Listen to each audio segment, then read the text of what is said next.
So how's everybody doing today?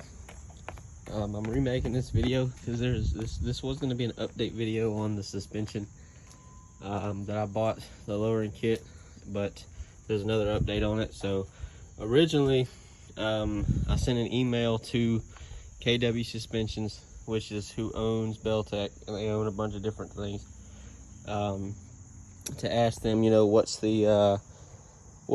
how long am I going to be waiting for it to ship, blah blah blah, because I was told 2 to 3 weeks, and I was wanting to see if I could get an estimate. Well, the lady emailed me back and said that my stuff wouldn't ship until the 22nd, and it was, I think, the 4th or the 5th when I emailed her. So that was about 2 or 3 weeks away, which the guy that I called and talked to that works at Beltec customer service, he wasn't wrong, so I'll give him that. And I mean, it's nothing against that guy in particular or anything. It's just I don't see why it would take so long to get parts from a warehouse that you have and shipping it, because they're located in California, which, you know, I've gotten stuff from California before and it didn't take 2 to 3 weeks. But I guess because of COVID, I don't know. They have their reasons, I guess. I don't know.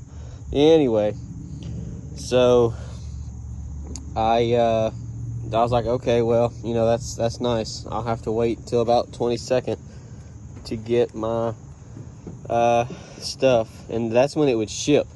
That's not when I would actually receive it. So if it was to ship on the 22nd, I probably wouldn't receive it until probably the 30th, because it'll take about a week for it to get here. So, and it's with FedEx, so really we should say probably the 1st of November, because they can't ever do their fucking job correctly, and they never know where shit is, and I always get it late. Anyway, so I check FedEx periodically. I have the app for them, the USPS and UPS, so that way when I get stuff I can watch it and see it and all that.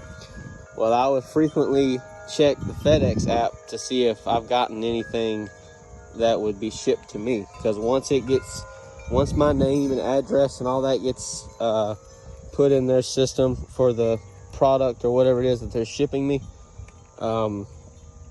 it automatically gets sent to the app and updates and shows that I have one package coming to me. So, and it does the same thing for UPS and USPS. So I looked on the FedEx app yesterday morning or yesterday afternoon, and it said that I had a package coming to me from California, and it said KW Suspensions on it. So I was like, okay. So FedEx is saying that I should get that package on the 13th, which is next Wednesday, which would, if it works out, that's good, because I'm off Thursdays and Fridays. So I literally could get it on Wednesday, put it on Thursday, and show y'all what it looks like. So when I get the kit, I'm gonna unbox it, and there's obviously a fire truck going somewhere, as you can hear. I'm gonna do an unboxing video because I haven't seen any of those. I'll show you what's in the box, what it comes with, how it comes packaged, blah blah blah. The box, the FedEx shows that it weighs about 58 to 60 pounds, so get ready to lift a pretty decently sized box, because it's a big box, but it has everything else in it. So it has the flip kit, the 2 rear shocks, the 2 front struts, all the hardware and all that stuff. So I'll go over that. I'll show you the instructions, so that way everybody can see what tools you need if you're going to do it on a truck like mine. I'm pretty sure the other generation of this body style truck, I'm pretty sure that they're exactly the same. So this will work for both, and if it doesn't, then somebody will correct me, because that's just how the internet is. But I will go over a lot of things that you're gonna have to know. Like, there's 2 things that I didn't know. There's 3 things that are kind of major points. Two of them involve cutting. One of them does and doesn't. One of them you're not supposed to cut, but I'll get into that in a second. But anyway, so I might be able to show you. So actually, there you go. So this is the factory OEM bump stop that comes on this truck, brand new. In order to use Beltec's kit, I know on the older trucks, I don't know about this one because I haven't seen the directions yet, but on the older trucks, you have to cut this bump stop off. So I'm gonna guess that you're gonna have to cut it off of this truck too. So that's something to be prepared for. I have a cutoff wheel, so it's no big deal. A Sawzall will probably work, a cutoff wheel will work, or a yeah. But anyway, that's one thing you're gonna have to do that I didn't know about because I didn't watch the video. I watched a video of somebody that put it on a 2017. It was a crew cab, 2-wheel drive truck. It was an LT. Not much difference from that one to this one. So, you know, there you go. Take that with a grain of salt. Then the other thing that I know that will be an issue is the gas tank is right here. Okay. So Beltec wants you to remove the gas tank, or at least pull it down a little bit, so that you can get the bolt out of the leaf spring. Because as you can see, they put the bolt in the wrong fucking way. Because there you go. There's the head of the bolt. There's the nut. And that's the hanger for the shock. And there's the gas tank.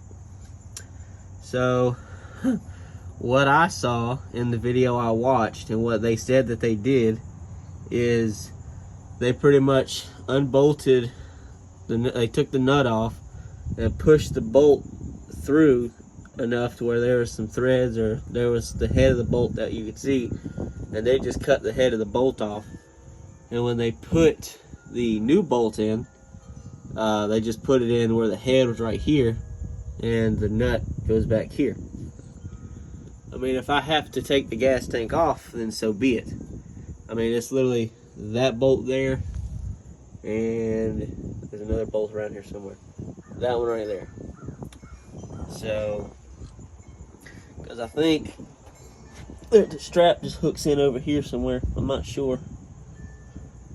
Yeah. See, there you go, up there. The drive shaft's right here. Right here. So that's what I'm trying to point at right there. And I like the shitty ass painting job that they do on this truck, because you can tell that they sprayed it on way too thick and way too wet. Unless that's rubber coating, which I don't know. But anyways, that's the other thing that you may have a problem with. And like this bolt, this cable for the emergency brake is rubbing on this bolt right here. As you can see where it's already started to rub. Good engineering, Chevy. Good engineering. Anyways, the other side won't be a problem, because I mean the exhaust is over there, but it's not in the way, and the exhaust can be taken down easily compared to the whole fucking gas tank. And if you have to take the gas tank off, or if you have to loosen it, or if you have to lower it, whatever the case is, I suggest that if you prepare to do this job yourself, that you drive the truck or drive it very much, or drive it a lot, so that way you can get rid of as much gas in the tank as possible, because if there's not a lot of gas in it, it won't weigh that much, and you don't want to risk dropping it, because if you drop it and you puncture it, that's on you. You have to get a new gas tank. Warranty doesn't cover you dropping the gas tank because you took it off for some reason, because they're going to ask you, well, why the fuck were you taking the gas tank off to begin with? So there you go. But then the 2 shocks for the rear you got to replace, but it comes with those. The other thing that you're going to have to cut is you're going to have to cut the exhaust right here. You can see where it's been welded right here. That's where the exhaust hanger is. Just cut it right here. You should be fine. The only reason you have to cut it is because the hanger, which is right there, they give you a new shackle that comes down a lot lower than this, so it will hit the exhaust. So that's why you have to cut it. I'm sure somebody's going to ask, well, why do you have to cut it? That's why you have to cut it. It's not going to make it sound any different, because I mean the resonator is right there and the muffler is that big ass thing right there. Really, you could take the resonator off and it won't sound much different. I mean, it'll probably be a little throaty, or it'll sound a little bit deeper. It'll be a little louder, but I don't think it'll be obnoxious, because I'm actually thinking about just cutting cutting the resonator off completely, and then just leaving it go over the axle. So I'll cut it right there where the exhaust goes over the axle and into the resonator, and take the rest of this shit off. Sorry about that, didn't mean to bump the phone. But yeah, so that's really everything that I wanted to explain, and some things that I will go over. Like I said, that date is subject to change with it getting here, just because that's just how it is. FedEx doesn't always, and my truck's locked, doesn't always bring shit on time like they're supposed to. So, you know, they always have a reason for it, I'm sure. They just want to cover their ass. So, I did not go get my oil changed yesterday like I was going to, just because I figured I'd just do it myself. It don't take that long. I will do a video on that also, since I don't see very many videos on the 2021 trucks. I highly doubt it's any different than the 2021s. So, yeah. So you're supposed to put 5W30 in these trucks. Mine has the 3.6 liter LGZ engine. That's the model, if anybody's wondering, or the code for it. It's LGZ. It's a gas engine. Mine's 2-wheel drive, like I've said before. So I will go over that. I'll probably change the oil the same day that I put the kit on, because I'm going to have all of this in the air.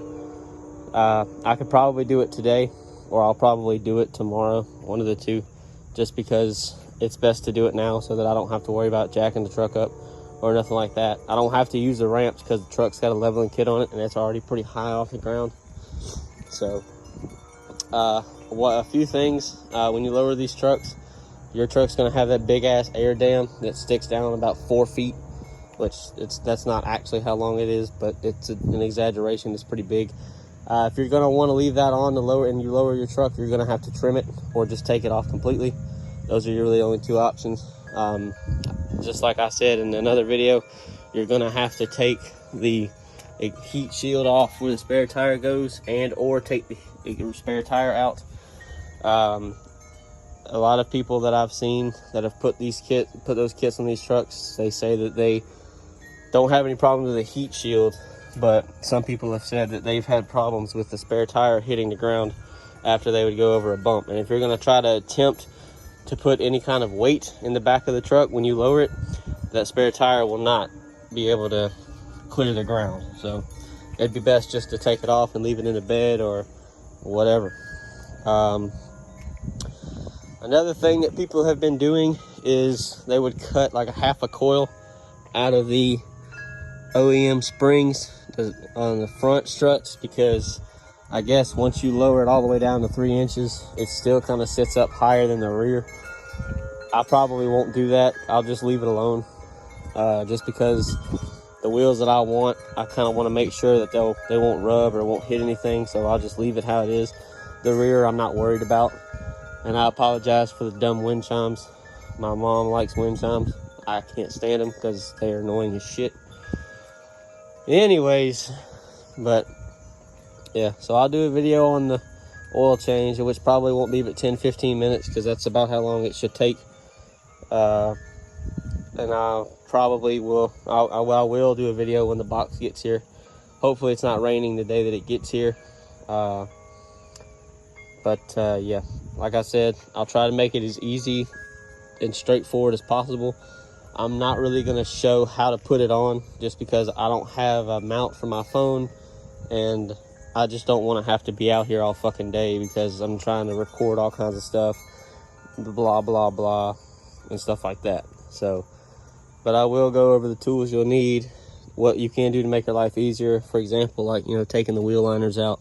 That will make it easier to get to the strut bolts, because I fought with this dumbass wheel liner the last time I put the leveling kit on, so I'm not doing that again. It'll only take a few seconds to take all these little teeny Torx screws out, and I'll have the wheels off anyway, so no big deal. But yeah, so there you go. If you want to know why I'm lowering my truck, I got a video about that. If you want to know what Beltec kit I'm using, it's the 1100 SP 1100 S as in Sam, P as in Paul. And yeah, there you go. So, and I'll show exactly how much it was. I'll show you everything out the door. So I didn't get any kind of discounts or anything like that. I tried to look for some but couldn't find any. So yeah, but there you go. I will see you guys in the next video.